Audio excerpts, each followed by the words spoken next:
suffering and deliverance from suffering. It was in this way that Gautama the Buddha, living in the 6th century BC, gave the gist of his whole teaching. And it's for this reason that many commentators and critics of Buddhism have called it a way of escape, because of its tremendous concern with the problem of human pain as the fundamental problem of life and the means of deliverance from pain. But I believe this is really a very mistaken criticism, because there is nothing that is so much the very essence of suffering as the fear of suffering itself. And if the doctrine of the Buddha were fundamentally based on an obsession to get rid of suffering, it would be a kind of self-contradictory vicious circle.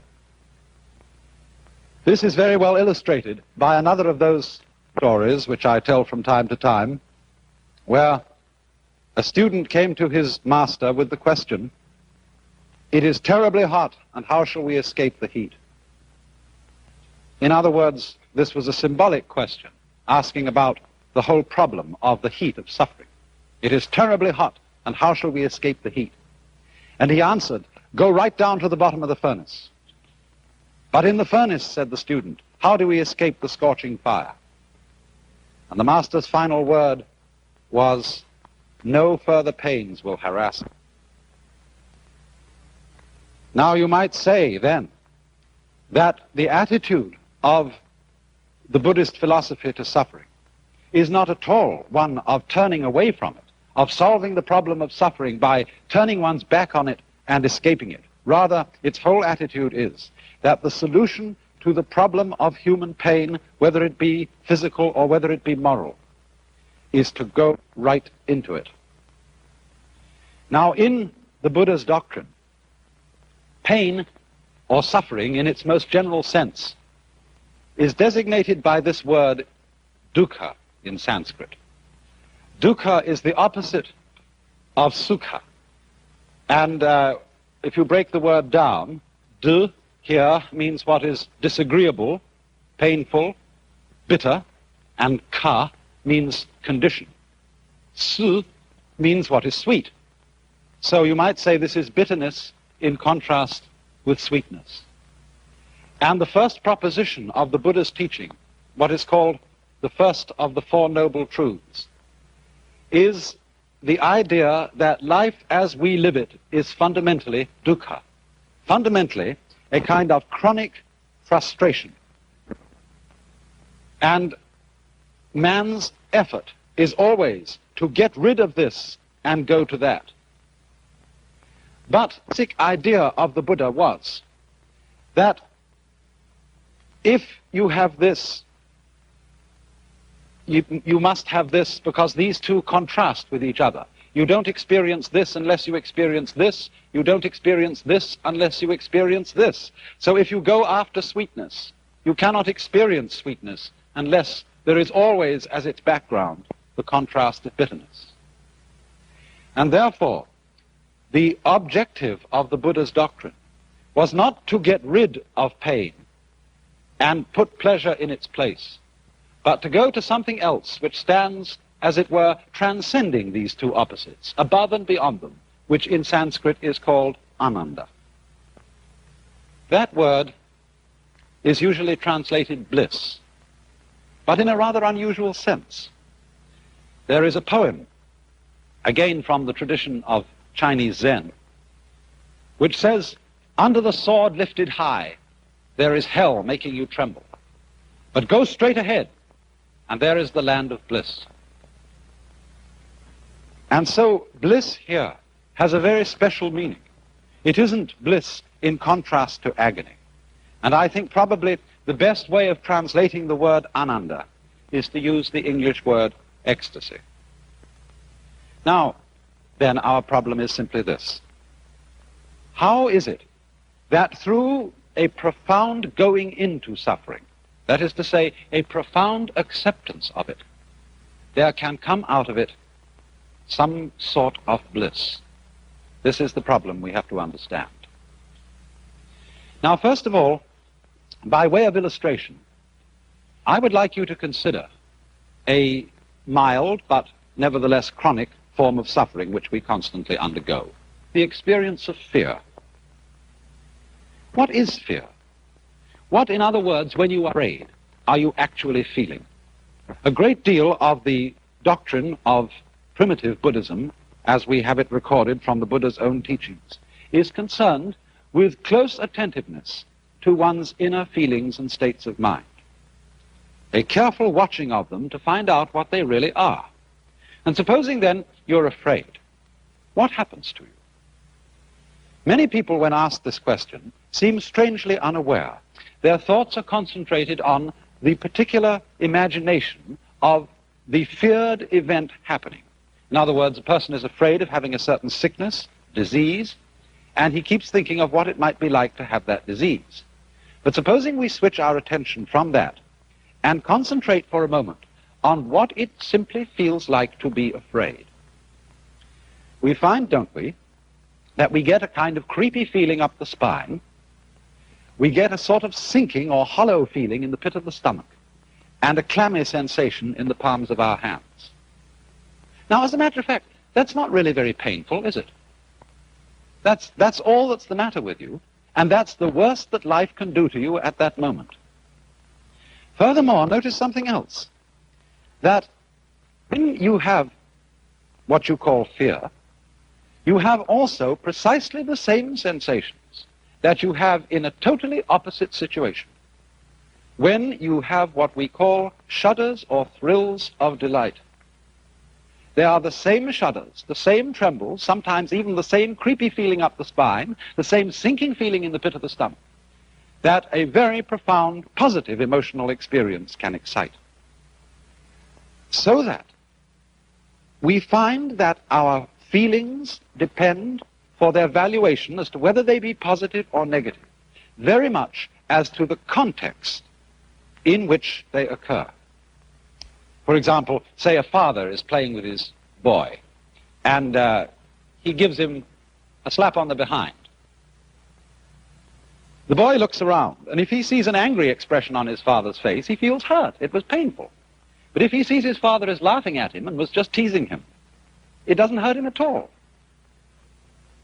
And so it is with all our sensations.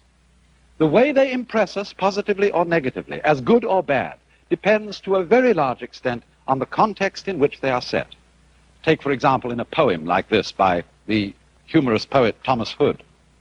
The poem says, "They went and told the sexton, and the sexton told the bell." Now, it's the same sound told in either case, but its meaning is completely different because of the context in which it occurs. If the second line had said, "and the sexton told the minister," then it would have had the same meaning in both lines. And just as words change their meaning in accordance with their context, so the meaning of what we experience alters contextually. And so it is this, then, that close awareness of our feelings reveals. In the same way, we can say we weep when we are sad, but we also weep for joy. There are tears of joy and tears of sorrow. Exactly the same tears, exactly the same physical sensation, but what a difference the context makes. And therefore the idea of the Buddha was to become delivered from suffering, not by running away from it, but from looking at the actual concrete reality of what we feel and forgetting the context. Now, of course, this is obviously something quite possible in the milder forms of suffering. But what happens when suffering becomes really acute?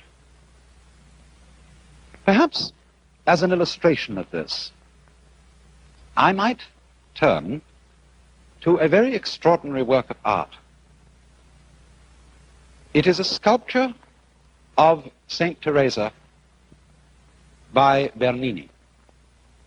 Look at that face and try and decide what feeling that face is expressing. Is it agony? Is it a rapture of delight which would, as we say, cause one almost to swoon? What is it? Actually, if you look back and see the whole scene, you will see that the saint is confronted by an angel who is piercing her with a dart, the dart representing the divine love. And so the figure represents Saint Teresa in ecstasy, in profound joy, profound delight at the state, the inner feeling of her union with the Godhead. And this is exactly what is meant by ananda, ecstasy, for pleasure and pain in their most intense forms, both producing that we could call ecstasy.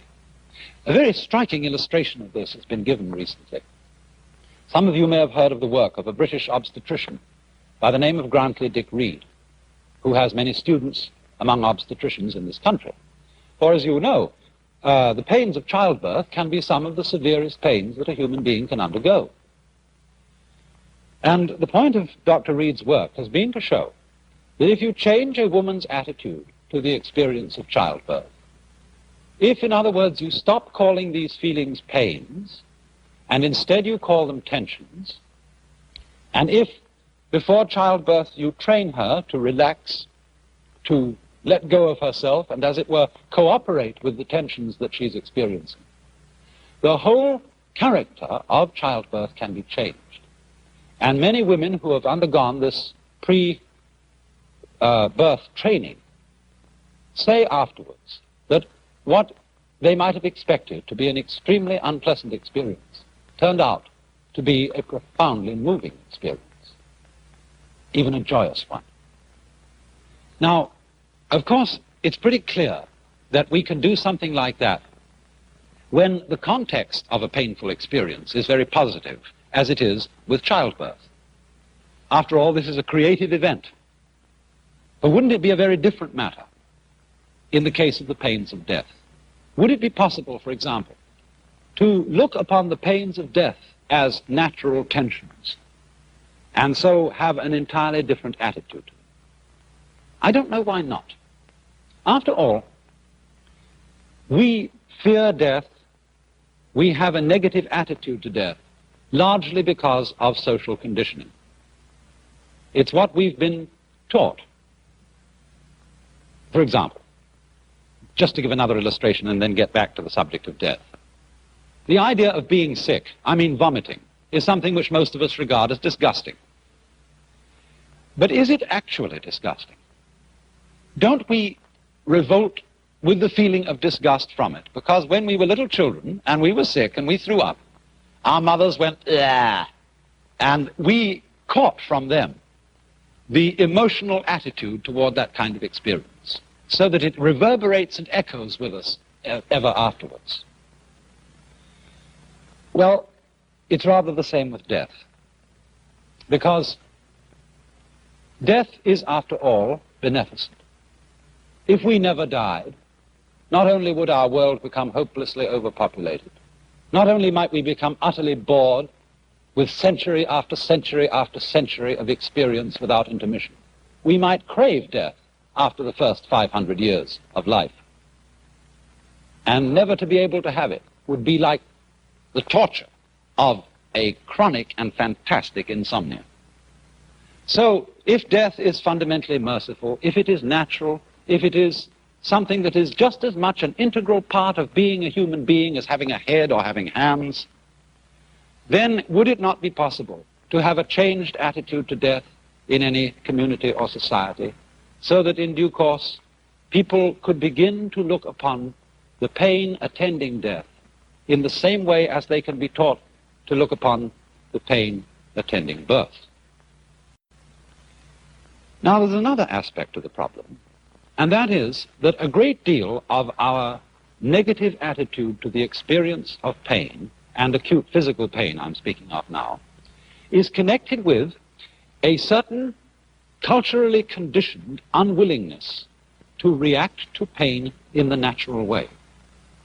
In other words, we are afraid of giving in to suffering in the way that our own physical organism suggests to us. We are afraid of crying. We're afraid of screaming. We're afraid of going into those very undignified motions which constitute the human being's reaction in pain. Even though, as I just pointed out, we sometimes have the very same reactions in acute pleasure.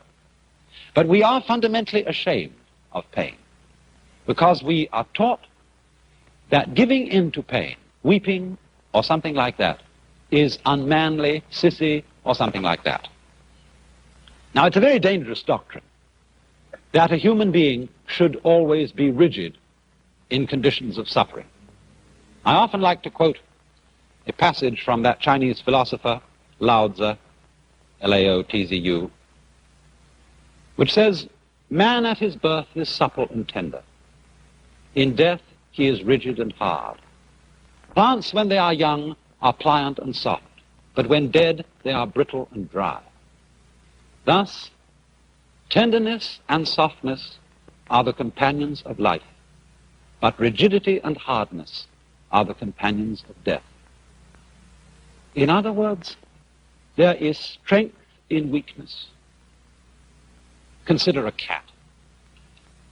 When a cat drops off a tree, what does the cat do? Does it go rigid? Does it say, "I'm going to be a real tough guy and meet the ground without flinching"? Does the cat stick out its feet like this? No. Because if it did, when it hit the ground, it would be just a broken bag of bones. When the cat's in midair, it relaxes. It goes with it. It becomes weak. And so it hits the ground with a soft, heavy thud and is unharmed. Think also of water. Water was one of the basic symbols of Lao Tzu's philosophy, to be like water. Nothing in the world is softer and more yielding than water, and yet at the same time, nothing is like water for overcoming and wearing away things which are hard, like rocks. And thus, if you put a knife into water and you try to cut it, what happens? The water gives completely to the knife. The water closes up wherever the knife went. And although you strike at it as hard as you like, you can never create a wound. So it is, you see, because of its softness that the water triumphs over the hardness of the knife. So then it's the same with human beings. Unfortunately, we are so brought up to mistrust our natural feeling reactions to certain experiences. We are conditioned to believe that we will suffer less, that we will somehow triumph over pain if we hold our feelings rigid. But you know, our reactions to pain are, in a way, therapeutic. They're healing, just like fever. When we have poisons in our blood, the natural defense mechanisms of the body send up our temperature and in this way boil out the invading bugs. Now, it used to be thought that when people had fevers, this was the disease. The fever itself was the disease. And so, once upon a time, doctors used to give medicine to take away the fever. But by taking away the fever, they very often killed the patient, because they took away the defensive action of the body to drive out the disease. And so in just the same way, if one refuses to react in the way of nature to invasions of pain, so too one may shatter the body beyond what it can stand. It's the same thing, you know. No bridge will stand up unless it has give. If a steel suspension bridge is built so firmly that it doesn't sway in the wind, that bridge will come crashing down on the first gale. It's just because there's give in it that the bridge is strong. Take a great building like the Empire State. The Empire State also has a sway in it. And if it didn't have that sway, it would be a very insecure structure indeed. So then, when we are willing to react to pain as our own natural feeling suggests, if we're willing to scream, if we're willing to weep, if we're willing to wriggle and writhe as pain suggests to us to do, a very strange thing happens. The very willingness to react in that way often makes it quite unnecessary to do so. Now, you may say I'm just talking big, and the only way I can prove what I say is the next time you have a toothache, the next time you have any serious pain, see what happens if you do this. If you, as it were, go along with the pain and don't try to fight it, yield, become weak, and you will discover the strength of weakness. So then you see, this is not really an escapist philosophy at all. It is most definitely a philosophy of keeping in mind the actual reality of the situation in which you find yourself. I don't know what could be more realistic than this, what could be more fundamentally facing the hard facts of life. One keeps his attention on the actual concrete fact that is happening as distinct from our socially conditioned and inculcated ideas and attitudes about it. And this is really facing reality 100%. And so, there come out of this two basic results. The first is that when we don't resist pain, we don't set up a vicious circle in connection with it. Take the pain of fear again. Supposing you're in a situation where the doctor has told you you have to have an operation. And of course, if you're going to undergo this operation in the best way, you need to be rested, you need to have plenty of sleep, you need to be strong, and so on. Well, fine advice, isn't it? Because the moment you know you've got to have an operation, you're liable to get a bit frightened, and then you know you ought not to be frightened. You ought not to stay awake at nights and worry about it. You need sleep. Then you get afraid, you see, because you're afraid. You're afraid that your fear is going to lead to insomnia and debility, and so you are afraid of being afraid. And then because you see that you are afraid of being afraid, you are afraid because you are afraid because you are afraid. So that worry is always a vicious circle in which you are worrying because you worry, because you worry, because you worry. And this, as it were, builds up a whole chain of reactions which makes the pain of fear worse and worse and worse. So then, if at any point in this link we can, as it were, be willing to be worried, and then you don't worry about being worried. Be willing to be afraid, then you don't have to be afraid of being afraid. And so this, in other words, diminishes the total amount of pain, because it doesn't allow the painful situation to build itself up and up and up and up. In the same way, if somebody stuck a hook into you and you pull away from it, well, the hook goes more deeply into you. But if you're caught like a fish on a hook and you go with the hook, this reduces the amount of tension. And this works backwards all the way down the line. Now, there's also a second result. And that is that when our mind, our consciousness, our attention is fully focused on what is, on the actual situation, as I said, we are free from various thoughts about it and associations with it that bring up a context which makes the experience painful. So you might say that this is an attitude of taking things as they come, one at a time. For example, many of you who are not blessed with dishwashers have to wash many dishes day after day. And when you've been married as a woman for, 10 or 11 years, one day you're sitting there at the sink, utterly weary of the whole thing. And in your mind's eye comes the immense pile of dishes which you've had to wash day after day in the past. There they are in your mind's eye, standing up, piled forever and ever on the draining board. And also in your mind's eye is that enormous pile of dishes that you're going to have to wash in the future. And you think, my life is that of a mere drudge, washing dishes, washing dishes, washing dishes, and there's no end to it. But if you were realistic, you would see this. You have only one dish to wash in your life, this one. You can only wash one dish at a time, and that's the only one you have to deal with. It's the same with climbing a mountain. If you start to think as you climb, oh, what a lot of steps to take, then the task becomes utterly oppressive. Or if, for example, you make a New Year's resolution and you say, well, I'm going to go on the wagon. I'm not going to drink anymore this new year. And if you say, this whole year I will not touch another drop of drink, well, of course, the old devil immediately brings to your mind 365 days of not drinking anything alcoholic. And that's overwhelming. Don't tempt the devil that way. One conquers the problem by not drinking this one and saying nothing about the next. So with the climbing of the mountain, taking each step as if it were the only step to be taken. And so, in the situation then, where there is the experience of agony, whether it be physical or whether it be moral, the way out is, in a way, suffering that agony as if this were the only thing in the whole world to be done. By going right down to the bottom of the furnace, no further pains will harass you.